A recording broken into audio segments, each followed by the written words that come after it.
నమస్కారం. ఈరోజు కొత్తగూడెం పట్టణంలో ఎప్పుడు ఈ కొత్తగూడెం వచ్చినా కూడా తాగునీరు సమస్య ఉండేది. ఈ తాగునీటి సమస్య గత ప్రభుత్వంలో మాటలు చెప్పారే తప్ప సామాన్యుడికి ప్రజల దాహాన్ని గత ప్రభుత్వం తీర్చలేకపోయింది. ఈనాడు పేదల ప్రభుత్వమైన ఈ ప్రభుత్వం కొత్తగూడెం పట్టణంలో శాశ్వతంగా మంచినీటి సమస్యని ఈనాడు పరిష్కరించడం జరిగింది. సుమారు 125 కోట్ల రూపాయలతో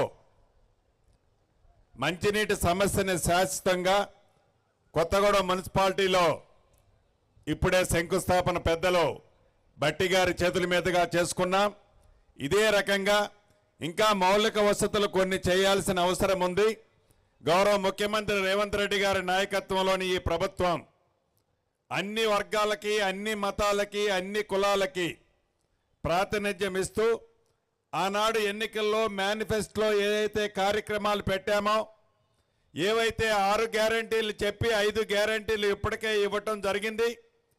3-4 రోజుల క్రితం పెద్దల తుమ్మల గారి నాయకత్వంలో గౌరవ ముఖ్యమంత్రి రేవంత్ రెడ్డి గారు సుమారు 31,000 కోట్ల రూపాయలను రైతన్నల రుణాలని రుణమాఫీ 2 లక్షల రూపాయలు ఈ ప్రభుత్వం చేస్తుంది.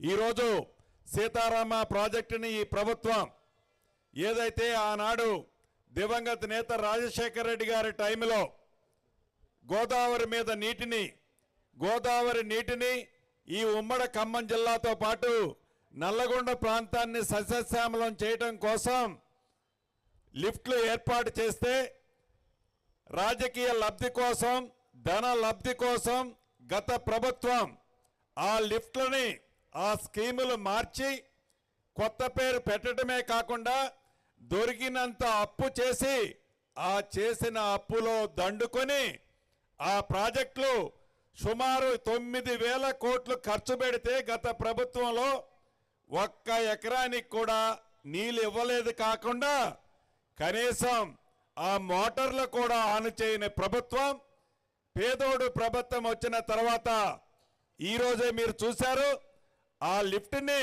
డ్రై రన్ అంటే నీటిని ఎత్తిపోసే కార్యక్రమాన్ని ఇంతకు ముందే మొదలు పెట్టాం.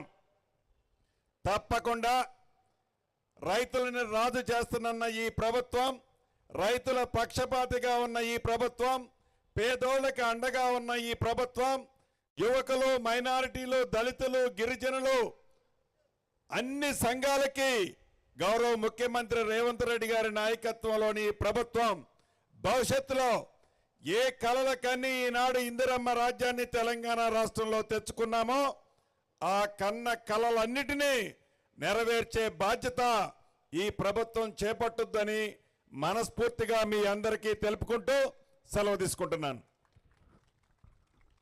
ఇప్పుడు పెద్దలు మన